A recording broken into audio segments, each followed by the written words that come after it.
చంద్రశేఖర పరమాచార్య స్వామి ఒకరోజు ఆశ్రమం అధికారులు చూస్తే ఒప్పుకునేవారు కాదు. మీరు ఈ వయస్సులో ఇలాగే మాట్లాడుతుంటే మీ ఆరోగ్యం ఏమైపోతుందని బెంగపెట్టుకునేవారు. ఒకరోజు పాపం ఆ పీఠం మేనేజర్ గారు ఏదో పని మీద ఎక్కడికో వెళ్ళారు. మంచి అవకాశం దొరికింది అనుకున్నారు పరమాచార్యుల వారు. ఓ గడ్డిమావు దగ్గర కూర్చున్నారు. ఆయన కూర్చునే ప్రదేశాలు కూడా అలాగే ఉంటాయి, ఎందుకంటే అక్కడ ఆవులు తిరుగుతాయి, అందుకని ఆయనకి పరమ ప్రీతి. ఓ గడ్డిమావు దగ్గర కూర్చున్నారు. ఎవరో వెళ్ళి పురాణాల్లో ఉండేటటువంటి విషయాల గురించి మాట్లాడడం మొదలెట్టారు. అంతే, ఆయన పరమ ప్రసన్నులు అయిపోయారు. మాట్లాడేస్తున్నారు. తెల్లవారుజామున 3 అయింది. ఆయనకి 3 అయినట్టు ఆయనకి తెలియదు, కూర్చున్న వాళ్ళకి తెలియదు. పరమాచార్య మాట్లాడడం అంటే మాటలా అండి, అమృతధారలు. 3 అయింది. తెల్లవారుజాము సమయంలో ఆయన్ని కలుసుకోవడానికి అవుతుందేమో, స్నానం చేసి బయటికి వస్తారు కదా అని ఒక స్త్రీ తన కూతుర్ని తీసుకుని వచ్చి దూరంగా నిల్చుంది. అప్పుడు వచ్చారు పీఠం మేనేజర్ గారు ఎక్కడి నుంచో. వచ్చి, స్వామి మీకు ఎన్ని మాటల నుంచి చెప్తున్నామండి, పసిపిల్లాడికి చెప్పినట్టు భగవంతుడి పేరెత్తితే, పురాణం పేరెత్తితే, వేదం పేరెత్తితే, ఉపనిషత్తు పేరెత్తితే అలా మాట్లాడేయడమే. 3 అయింది. పోని పడుకుంటారా వెళ్ళో గంట అనుష్ఠానం.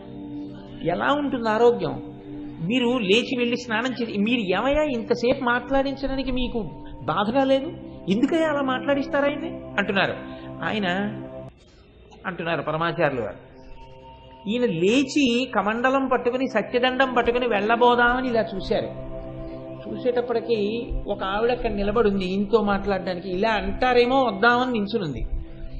పాపం చూశారు కదా, పిలుస్తారేమో అని ఆదుర్దా పడుతోంది. పీఠం మేనేజర్ గారు చూశారా, ఇంకా 3 అవ్వలేదు, అప్పుడే నువ్వు కూడా సిద్ధమైపోయావా? ఇప్పటిదాకా వీళ్ళు అయ్యారు, ఇక అనుష్ఠానం చేసుకుందామంటే ఇంకా నువ్వా అన్నారు. అంటే ఆయన అన్నారు, ఏమో నీకు చెప్పడం మర్చిపోయాను, ఒక్కసారి వెళ్ళి దేవాలయం దగ్గర కొద్దిగా విభూతి ఉంటుంది, అక్కడ ఒక్కసారి పట్టరా అన్నారు. అంటే మరి స్వామివారి ఆజ్ఞ కాదనకూడదు, గబగబా వెళ్ళారు పీఠం మేనేజర్ గారు. ఆయన గబగబా ఇల్లారా అన్నారు. అని, ఏమమ్మా ఎందుకు నిల్చున్నావు చీకట్లో అంతసేపు, ఏమి చెప్పు నీ కారణం. ఆవిడ ఏదో చెప్పింది, ఆయన తీసుకొచ్చారు. ఆ విభూతి ఆవిడకి ఇచ్చేయని వెళ్ళిపోయారు. అంటే తన కష్టం గురించి చూసుకునేటటువంటి లక్షణాన్ని కూడా అధిగమించేసి అవతల వాళ్ళ కష్టం ఒక్కటే ఆలోచించగలిగినటువంటి స్థితికి మహాపురుషులు వెళ్ళిపోతారు. తన కష్టాన్ని పక్కన పెట్టి అవతల వాళ్ళ యొక్క కష్టం గురించి ఎక్కువ ఆలోచించగలగడం దైవత్వం.